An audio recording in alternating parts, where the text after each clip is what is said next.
ta'ala anha, di jalurnya Al-Mughirah bin Syu'bah radhiyallahu ta'ala anhu, la tasubbu halkakum aw mautakum wadhkuru fihim khaira. Di jalurnya Ibnu Abbas radhiyallahu ta'ala anhuma, la tasubbu amwatana wadhkuru lahum aw la tu'dhu ahyana. Atau kama qala Rasulullah sallallahu alaihi wasallam. Betapa Allah Subhanahu wa ta'ala saking tingginya memuliakan ciptaannya, saking tingginya mengistimewakan manusia sebagai hambanya yang utama. Maaf, jangankan saat hidup, saat wafat pun dijaga kehormatannya. Dengan hewan, ibu main ke kebun binatang di Medan, absen tuh dari monyet sampai singa. Bandingkan sama wajah ibu yang ada di cermin, jauh bu, jauh. Karena itu ketika disebutkan mulia, dinamakanlah dengan bashar. Disebutkan 35 kali dalam Al-Quran. Kita selalu ngaji Jumat tuh kalau enggak Yasin Al-Kahf. Ayat 110-nya, Qul innama ana basyarum mithlukum. Bashar itu bukan sekedar nama. Manusia yang dicipta dengan kulit halus dan baik.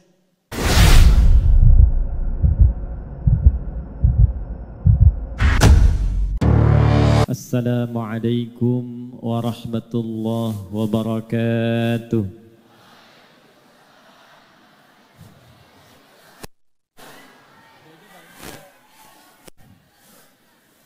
Alhamdulillahilladzi jama'ana fi hadzal masjidil mubarak bi barakati 'abdihi anifa wassalatu ala rasulillahilladzi ursila rahmatan lil alamin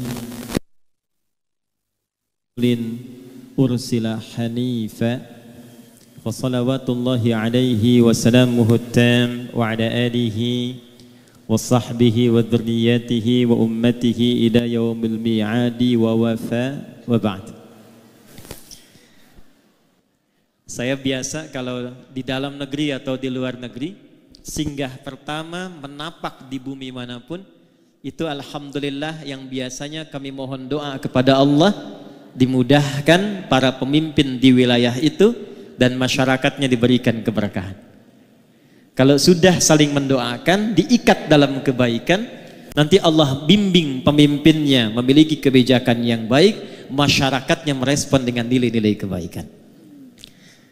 Hadirin sekalian, bila ada yang bertanya, kita akan masuk pada inti pembahasan kita. Apakah ada petunjuk dalam hadis Nabi tentang pertemuan kita di Jumat ini, di siang menjelang Jumat ini? Apakah Nabi pernah mengisyaratkan? Apakah Nabi SAW pernah menunjukkan dalam sabdanya sehingga pertemuan kita bukan hanya menjadi ngaji bareng, tapi termasuk diikutkan pada sunnah Rasulullah SAW. Kita lacak dalam hadis-hadis yang diriwayatkan oleh para imam-imam hadis. Pertama, ada satu hadis yang banyak dikutip para ulama dan ahli hadis sehingga viral bukan hanya di satu kitab tapi beragam kitab. Kita ambil satu, Sunan Abu Daud. Abu Daud ini nama aslinya Sulaiman As-Sijistani, dari Sijistan. Hafal banyak sekali hadis dan lisannya itu ringan mengucapkan hadis, lunak sekali. Kalau ditanya ini hadis apa, dijawab bukan hanya matannya, sanadnya, tapi kualitasnya. Ini sahih, ini dhaif, ini munkar, ini maudhu', ini makruh dan sebagainya. Maka Imam Ibnul Qayyim Al-Jauziyah berkomentar, jika ada dulu Nabi Daud mudah melunakkan besi dengan tangannya, maka ini Abu Daud mudah melunakkan hadis dengan lisannya. Beliau menyantumkan hadis ini dalam Sunan Abu Daud nomor hadis 4900. Ada juga yang lain, Imam At-Tirmidzi.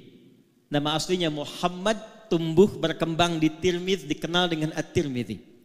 Meriwayatkan hadis ini dalam kitabnya Sunan At-Tirmidzi nomor hadis 1040. Ada lagi Ibnu Hibban, punya kitab namanya Sahih Ibnu Hibban, meriwayatkan hadis ini di nomor hadis 3020. Saya ambil jalur yang sama. Imam Abu Daud menerima dari Muhammad bin Ala. Muhammad bin Ala menerima dari Muawiyah bin Hisham. Muawiyah bin Hisham menerima hadis ini dari Imran bin Anas al-Makki. Imran bin Anas al-Makki menerima hadis ini dari Atha. Atha bin Abi Rabah menerima hadis ini dari Abdullah bin Umar radhiyallahu taala anhuma. Abdullah bin Umar radhiyallahu taala anhuma menerima hadis ini dari Rasulullah Muhammad sallallahu alaihi wasallam. Bin Abdullah bin Abdul Muttalib bin Hashim bin Abdul Manaf bin Qusay bin Murrah bin Kilab bin Ka'ab bin Ghalib bin Fihr bin Malik bin Nadar bin Kinana bin Khuzaimah bin Mudrikah bin Ilyas bin Nizar bin Mudar bin Ma'ad bin Adnan bin Addi bin Adri bin Muqawwam bin Nahur bin Tarikh bin Ya'rub bin Yasjub bin Nabit bin Ismail alaihi salam bin Ibrahim alaihi salam bin Azar atau bin Nahur bin Abir bin Kinan bin Arfakhshad bin Sam bin Nuh alaihi salam bin Mikhlail Matushalah bin Kinan bin Anwas bin Tith bin Adam alaihi salam. Coba ulangi. Hadisnya berbunyi, qala Rasulullah sallallahu alaihi wasallam, "Udhkuru mahasina mautakum."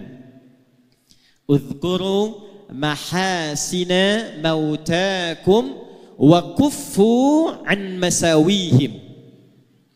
Di jalurnya Sayyidah Aisyah radhiyallahu taala anha, di jalurnya Al-Mughirah bin Syu'bah radhiyallahu taala anhu, la tasubbu halakakum aw mautakum wadhkuru fihim khaira. Di jalurnya Ibnu Abbas radhiyallahu taala anhuma, la tasubbu amwatana wadhkuru lahum aw la tu'dhu ahyana. Atau kama qala Rasulullah sallallahu alaihi wasallam. Yuk kita masuk ke inti hadisnya. Bapak Ibu sekalian, ada yang sangat menarik di hadis yang dipesankan Nabi ini. Kalimatnya singkat, padat, tegas tapi dalam. Udhkuru mahasina mautakum. Kalau ada yang wafat di antara kalian, kata Nabi, maka sibukkanlah dengan menyebut-nyebut, memviralkan, menceritakan kebaikan-kebaikannya. Wa kuffu an masawihim. Wa kuffu ay imtana'u, dan kemudian tahanlah dirimu, jangan pernah lakukan an masawihim, untuk menyebutkan keburukan-keburukannya. Singkat, padat, dalam. Kalau ada orang wafat, kata Nabi, sibukkan diri kalian, apalagi keluarganya, kerabatnya, untuk memviralkan. Nah, di bahasa sekarang viral. Kalau terjemah dulu itu baru disebutkan, ceritakan. Kalau sekarang orang senang viral karena kalau sudah viral, kemudian bisa di-share, bisa di-like, dan di-subscribe. Viralkan. Kenapa mesti diviralkan? Di sini para ulama mengajarkan setidaknya ada 3 hal yang penting dalam kalimat Nabi ini, yang bila dikerjakan akan terus melahirkan manfaat bagi yang wafat, memberikan jariah bagi yang telah wafat, meneruskan kebaikan bagi yang hidup, dan yang ketiga yang paling penting, memberikan peta jalan kehidupan bagi yang hidup, bagaimana nanti setelah wafat akan dikenang seperti orang baik yang kita viralkan kebaikannya itu. Maka pelajaran pertama kita turunkan dengan cepat. 1. Udhkuru mahasina mautakum. Kata para ulama, hadis ini yang pertama memberikan pesan dalam kepada kita, betapa Allah Subhanahu wa ta'ala saking tingginya memuliakan ciptaannya, saking tingginya mengistimewakan manusia sebagai hambanya yang utama. Maaf, jangankan saat hidup, saat wafat pun dijaga kehormatannya. Jadi hanya dalam Islam yang manusia itu dituntun untuk memuliakan manusia lainnya, jangankan dalam hidup, saat wafatnya pun dijaga. Ini saya berikan satu rahasia ya, tapi ini diantara kita saja nih. Nanti saya akan nyambung ke almarhum nih. Buka Quran surah 17 di ayat ke-70. Paling kanan di pertengahan di mushaf. Hanya manusia yang saat diciptakan oleh Allah itu dari awal penciptaannya sampai pemberian misinya, sampai wafat dan kembalinya, dimuliakan, disanjung, diviralkan di kalangan makhluk lainnya. Saya mulai Quran surah ke-17 tadi ayat 70. Walaqad karramna bani Adam wa hamalnahum fil barri wal bahr wa razaqnahum minat thayyibat wa faddalnahum ala kathirin mimman khalaqna tafdila. Walaqad karramna, ayatnya dimulai dengan lam, qad tambahna. Lam saja sudah taukid menguatkan, qad sudah tahqiq menjamin, na ta'zimun nafsi li ta'zimu sya'ni. Paham? Tidak. Kalau di Quran itu ada ayat dibuka dengan lam, ditambah dengan qad, ini menunjukkan ayatnya begitu istimewa, begitu penting, kandungannya tak sama dengan ayat biasa. Kalau sudah pakai lam, pakai qad, ditambah pakai na, singkatan dari nahnu, ditujukan ke Allah, ini menunjukkan informasinya bukan sekedar istimewa, tapi begitu agung, saking agungnya Allah menghadirkan keagungan zatnya untuk menunjukkan keagungan informasi yang disampaikan. Contoh bandingannya Quran surah 54 ayat 17, 22, 32, 40 tentang Quran. Walaqad yassarnal Qur'ana lidzikri fahal mim muddakir. Saking agungnya Quran, tingginya Quran, itu orang-orang yang mau berinteraksi dengan Al-Quran, ngaji Quran, membaca Quran, menghafal Quran, itu dijamin keutamaannya 4 kali dibandingkan dengan amalan biasa menggunakan lam, qad, dan na' ta'zimun nafsi. Karena itulah Quran tidak diturunkan kecuali malaikat yang istimewa yang membawa, Jibril. Sejak Jibril bawa Quran, naik status jadi Ruhul Amin, Sayyidul Malaikat. Diturunkan pada Nabi Muhammad sallallahu alaihi wasallam.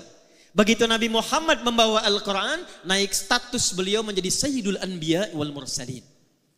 Diturunkan di hari Jumat. Begitu Jumat mendapati turunnya Quran, naik status harinya menjadi Sayyidul Ayyam. Diturunkan di malam hari, saat turunnya malamnya berubah menjadi status Lailatul Qadar, Lailatul Mubarakah. Turun di Mekah, Mekah berubah menjadi tempat yang penuh berkah. Turun di Yathrib, Yathrib berubah jadi Al-Madinah Al-Munawwarah.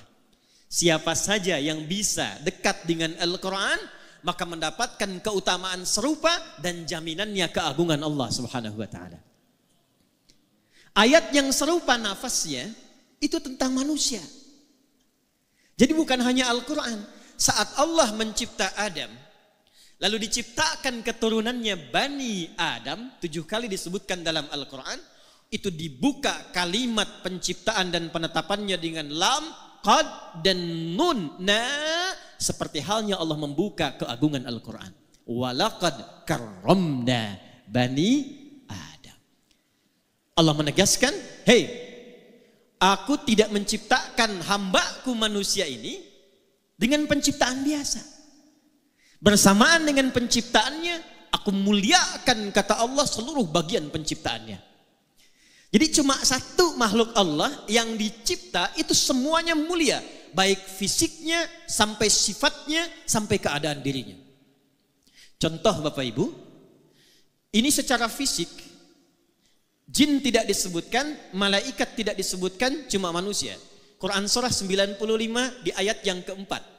Saking sempurnanya fisik manusia, itu dibuka dengan 3 risalah Nabi. Nabi Isa alaihi salam, Nabi Musa alaihi salam, Nabi Muhammad sallallahu alaihi wasallam. Wattini waz zaitun. Risalah Nabi Isa alaihi salam. Wa turi sin, risalah Nabi Musa alaihi salam. Wa hadzal baladil, risalah Nabi Muhammad sallallahu alaihi wasallam. Untuk apa Allah bersumpah dengan 3 rasul unggul ini dan ditutup dengan Sayyidul Anbiya wal Mursalin untuk menegaskan laqad khalaqnal insana fi, fisiknya manusia sempurna. Jadi dengan jin itu masih bagus kita Pak fisiknya. Dengan jin itu Bu, masih bagus kita. Dengan malaikat yang dari cahaya, kalau ditampilkan itu masih utama fisik kita. Jadi dengan malaikat saja masih unggul, dengan jin unggul, apalagi dengan hewan. Ibu main ke kebun binatang di Medan. Absen tuh, dari monyet sampai singa. Bandingkan sama wajah ibu yang ada di cermin, jauh Bu. Jauh. Karena itu ketika disebutkan mulia, dinamakanlah dengan bashar. Disebutkan 35 kali dalam Al-Quran. Kita selalu ngaji Jumat tuh kalau enggak Yasin Al-Kahf. Ayat 110-nya, Qul innama ana basyarum mithlukum. Bashar itu bukan sekedar nama. Manusia yang dicipta dengan kulit halus dan baik. Karena itu enggak boleh di dalam Quran itu fisik sengaja dirubah. Enggak boleh. Quran surah keempat An-Nisa di ayat 118 sampai 119. La'anahullah. Setan dilaknat oleh Allah, kemudian dia berjanji. Di antara janjinya, saya akan bisikkan kepada manusia supaya merubah tampilan dirinya. Yang pesek pengen jadi mancung, rubah. Apalagi merubah jenis. Yang laki-laki pengen jadi perempuan. Kena razia, nama siapa? Nia Pak. Nama siapa? Nia. Nama lengkap? Kurniadi. Tidak boleh. Dan dahsyatnya, itu fisik kita itu kenapa tidak boleh dirubah? Karena bersamaan dengan tampilan fisik ini, melekatlah takdir maslahat kita sampai wafat. Ini Pak Musa kalau nggak begini tampilannya, nggak bisa jadi wagub. Pak Rahmat kalau tidak begini, tidak mendapatkan keberkahan sampai saat ini. Saya kalau dirubah tampilan misalnya mirip-mirip Ustadz Abdul Somad, antum nggak kenal saya. Jadi kalau Allah sudah mencipta, itu yang terbaik yang Allah siapkan untuk kita. Maaf, saya agak cepat sedikit. Turun ayat Quran, boleh saya berdiri? Izin ya Pak, izin. Baik. Bu. Baik. Ini kepala sampai ujung kaki. Pelan-pelan. Allah mencipta kita dari ujung kepala sampai ujung. Ini kepala sampai kaki bukan sekedar fisik biasa. Ini mulia. Saya ulangi. Kepala sampai kaki ini bukan sekedar fisik biasa, tapi mulia. Karena mulia, itu Allah turunkan ayat-ayat dalam Al-Quran untuk membimbing semua bagian fungsi tubuh ini dari kepala sampai kaki supaya fungsinya pun mulia. Supaya terjaga keadaan fisik ini. Diciptakannya bagus, berperilakunya mesti bagus, pulangnya pun mesti bagus. Contoh, ini mata fungsinya apa? Tuh, sudah salah. Kalau cuma melihat, itu belum masuk ke fungsi manusia. Hewan pun melihat. Ayam melihat. Kambing melihat. Elang terbang tinggi, anak ayam terlihat di bawah. Ibu naik pesawat, anak sendiri belum tentu kelihatan. Karena itu ketika Allah menunjukkan fungsi mata, dijelaskan dalam Quran bukan hanya fungsinya secara fisik, tapi menunjukkan kemuliaannya. Turun Quran surah ke-24, ayat 30 untuk laki-laki, 31 untuk perempuan. Perhatikan ayatnya. Qul lil mu'minina yaghuddu min absarihim.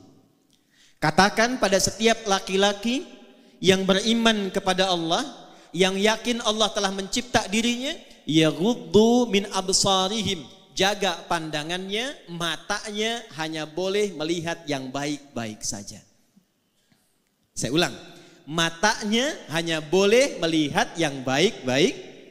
Ketika yang dilihat tidak baik, palingkan. Nah, memalingkan dari yang tidak baik itu yang disebut dengan ghaddul basar. Saking mata ini mulia, Allah melarang mata ini melihat yang tidak baik. Itu istrimu, lihat. Itu istri orang, jangan banyak dilihat. Ini proyek kamu, lihat. Itu proyek orang, jangan banyak kemudian berminat untuk diambil dengan cara yang tidak tepat. Nih pulang dari masjid nih, ini sandal kamu, itu sandal orang. Paham? Paham? Jadi sepanjang kita jadi manusia, kenapa dilarang untuk melihat yang tidak baik? Supaya menjaga kemuliaan penciptaan matanya. Dari mata turun ke, langsung ke hati aja bu. Ke lisan. Dari mata turun ke lisan, ke mulut. Apa fungsi mulut? Tuh. Bicara yang baik, turunlah Quran surah ke-49 ayat ke-11 sampai 12. Perhatikan kalimatnya. Ya ayyuhalladzina amanu. Dipanggil pakai ya, disebutkan 361 kali dalam Al-Quran, memanggil yang dekat, menengah dan jauh. Setelah itu ada ayyuha, disebutkan 150 kali dalam Al-Quran. Ayyunya menguatkan, haknya mengingatkan, tanbih. Setelah itu ada alladzina, disebutkan 1080 kali dalam Al-Quran. Itu memanggil semua tanpa kecuali. Yang besar, yang kecil, laki-laki, perempuan, tua, muda, punya jabatan, tak punya jabatan. Kata Allah, hey, semuanya tanpa kecuali. Yang tinggalnya dekat, yang menengah, yang jauh. Laki-laki, perempuan. Sepanjang Anda merasa yakin dengan Allah yang telah mencipta lisan kita, la yasharu qaumin qaum. Jangan biasakan mencela. La yaghtab ba'dukum ba'da. Jangan gibah. Jangan gosip. Kenapa dilarang melukai dengan celaan? Kenapa lisan tidak boleh merendahkan? Karena dijaga oleh Allah supaya lisan ini selalu tampil terhormat. Sebab ketika ada seseorang mencela, itu pasti keadaan dirinya rendah di hadapan Allah Subhanahu wa taala. Kalau enggak percaya, Bapak Ibu silahkan pulang dari sini, keluarkan kata-kata kotor, saat yang bersamaan rendah keadaan kita di hadapan Allah Subhanahu wa taala. Itulah sebabnya muncul hukum haram. Dari kata hurmah, sesuatu yang terhormat. Jadi turunnya hukum haram ini asalnya bukan ingin mencegah kita dari satu perbuatan, bukan. Tapi ingin menjaga kehormatan kita karena Allah menciptakan kita dalam keadaan yang mulia. Sisa satu, pernah fitnah orang. Maka karena nggak ada bekal lagi, bangkrutlah dia. Dosa-dosa orang yang difitnah itu diambil, diberikan kepadanya. Faturiha finnar. Maka dicuci dulu di neraka, baru kemudian diangkut, diberikan ke dalam surga. Fisik. Fisik. Awas, penting saya sampaikan karena sabda Nabi ini zaman sekarang kita mudah dapati. Betapa banyak orang cuma update status tapi isinya bisa melukai orang lain.